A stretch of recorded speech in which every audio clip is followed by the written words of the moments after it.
guys! Welcome back to my channel. It's me, Itsveatricevlogs, and today gagawa tayo ngayon ng desk makeover.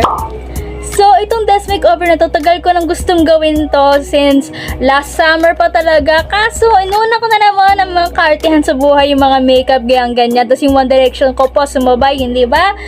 So, ngayon, gagawa ako ng video about dito sa aking desk makeover. Kasi guys, kahit ako naabrido na ako. Naabrido na ako sa aking desk doon. But suddenly, itong vanity ko ngayong pasakan, ginagamit ko siyang study table. Pero sa kasamaang palad ako'y tinamad na naman magsulat. O, diba? So, ngayon, tatry natin maging motivation ulit. Magiging motivate na naman tayo by doing my desk. So, itong desk na to, hindi siya actual desk. Actually, ibabaw siya na aparador ko. Pero wala tayong magagawa. Ito lang aking desk ngayon. Ito vanity ko for my makeups, and of course, kailangan natin ng separate for makeups to my school supplies and other things. So, and if further ado, let's get started to this video. So, we have 3 steps in this video. First one is to take all of the things outside of my desk. Ililinis natin sila. Second is to open the parcels. And third one is, of course, the makeover. So, we have 3 lists to do that in one video. Samahan niyo ako, buksan ang mga parcels at ayusin na ang vanity ko. Vanity desk!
誰かをずっと呼んでいる。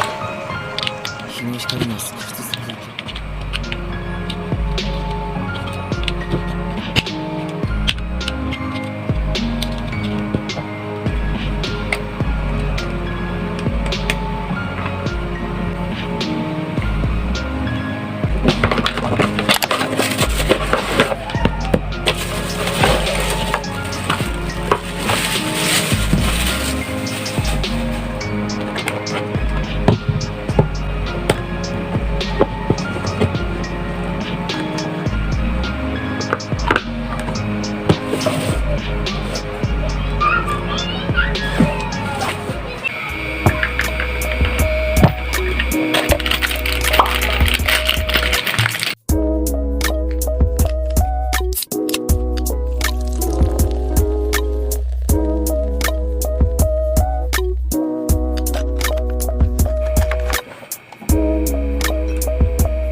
So, ayun guys, kakatapos ko lang ayusin itong vanity. Kailan ba ako nagba-vanity? Itong room dresser ko. Konti lang naman yung style ko sa kanila. Pagpasensya na ako magulo yung likod. I'm really sorry talaga. Kasi di pa talaga kami nakakabili masyado ng mga organizers para dito sa kwarto. So, ngayon, papakita ko na sa inyo a little bit of a before and after and a little bit of tour in my dressing dresser desk, study desk ko.